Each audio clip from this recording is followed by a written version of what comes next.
दोस्तों, जिस दौर में फिल्मों में बड़े बड़े सितारों की चमक दिखाई देती थी, उसी समय एक ऐसा अभिनेता भी था जिसने हीरो न होते हुए भी अपना नाम दिलों में लिख दिया।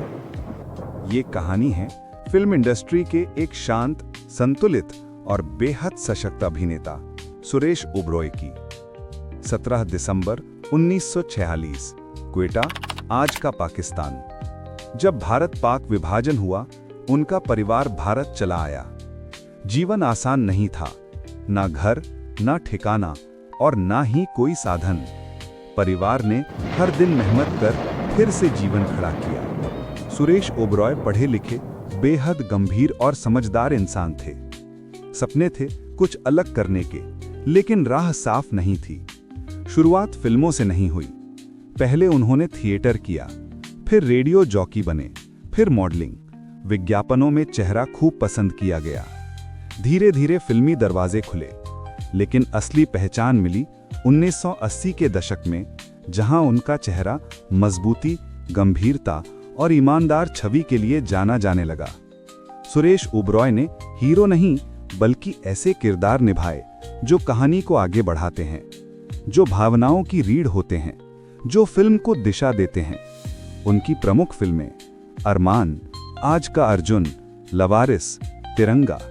इन फिल्मों में सुरेश ओबरॉय ने अनेक किरदार निभाए, लेकिन हमेशा एक असली इंसान दिखाई दिए।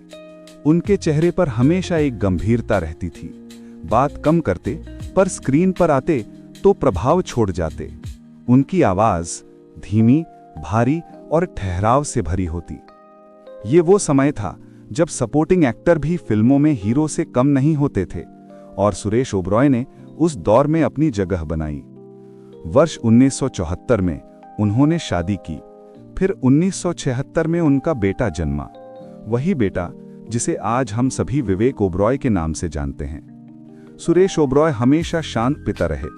कभी मीडिया से बहस नहीं, कभी विवाद नहीं, कभी जोर शोर नहीं। उन्हें देखकर लगता था कि ये अभिनेता कम, एक समझदार इंसान ज्यादा हैं। जब विवेक ओबरॉय फिल्मों में स्ट्रगल कर रहे थे, तब ज्यादातर लोग यही सोचते थे कि पिता पीछे हट गए होंगे, लेकिन सुरेश ओबरॉय हमेशा कहते हैं, बच्चों का संघर्ष उसका होना चाहिए। आदमी खुद गिर कर सीखता है।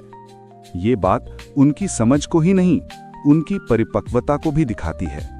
आपको ये जानकर आश्चर्य होगा कि हिंदी दुनिया में वॉइस ओवर और नैरेशन में उनका नाम गिना जाता है।